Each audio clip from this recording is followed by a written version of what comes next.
Every organization has rules, right? But what if those rules weren't just about following orders? What if they were actually a blueprint, a guide to becoming a real leader? Today, we're going to dig into the Code of Conduct for an Associate National Cadet Corps officer, the ANO, and see how it's about so much more than just ticking boxes. It's really about building character. So it really makes you think, doesn't it? What's the actual difference? I mean, look, anyone can bark orders. That's just being a commander.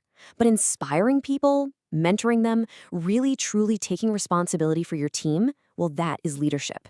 And this code of conduct we're about to explore, it's all about building a bridge to get you from one to the other. Okay, so before we get into the nitty-gritty of the rules, let's start with the basics.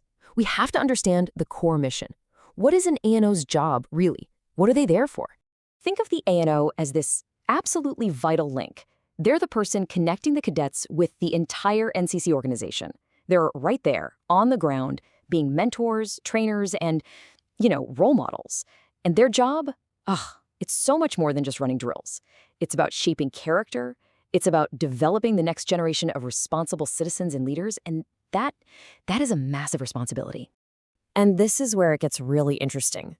The code basically frames every single action as a choice. It's like standing at a fork in the road. You can take the constructive path, the one that builds people up and makes the unit stronger, or you can take the destructive path, which just tears everything down, erodes trust, and undermines the whole system. Every single decision an RONO makes falls on one side of that line. No middle ground. All right, so let's start with the positive. Let's walk down that constructive path first. What are the absolute must-dos, the things that form the very bedrock of a successful unit? Okay, when you look at this list, you start to see a real pattern, don't you? It all boils down to two things: professionalism and consistency. I mean, think about it. The uniform code, it's not just about looking sharp. It sets the standard. It's a visual reminder of discipline. And keeping accurate records, that's the backbone of being fair and accountable to everyone. Regular training, well, that's not just about learning skills. It's about building trust, building a team that works together. And coordinating with the battalion, that's your safety net. It makes sure everyone is on the same page and has the support they need.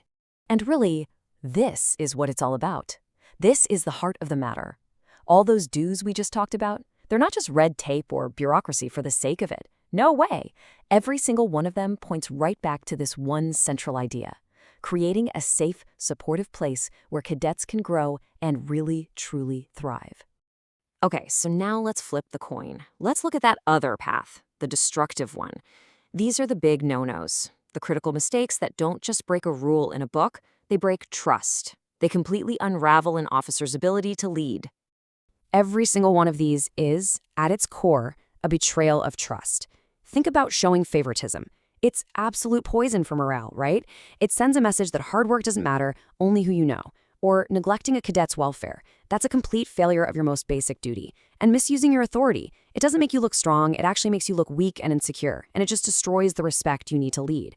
So the takeaway here is huge. These aren't just oops moments. They are actions that cause real, active damage to the Corps. Let's zoom in on this chain of command thing for a second, because it is absolutely vital. It's actually a really simple idea.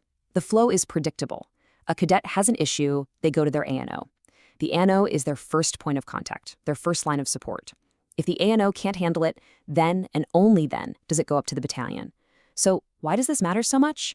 Simple. It builds trust. It makes sure problems get solved by the right people. And it shows respect for the structure. If you just skip a step, you get chaos. You undermine the whole system. So when you step back and look at the whole picture, all the do's and all the don'ts, what's the big idea? What's the standard they're trying to create? Well, it's about way more than just making sure things run smoothly. The actual goal here is, well, it's profound. This whole code of conduct exists for one reason: to make sure the NCC experience changes people for the better. When an ANO follows these principles, they're not just, managing a group of cadets. They're actively helping to build the next generation of disciplined, responsible, and capable leaders for the country. That is the real mission. So at the end of the day, this isn't just a rule book. It's more like a compass for leadership. It lays out a very clear choice. Are you going to build people up or tear them down? Are you going to be a mentor or are you going to misuse your power? So the question it leaves us with, really, is a personal one for anyone in a position of leadership.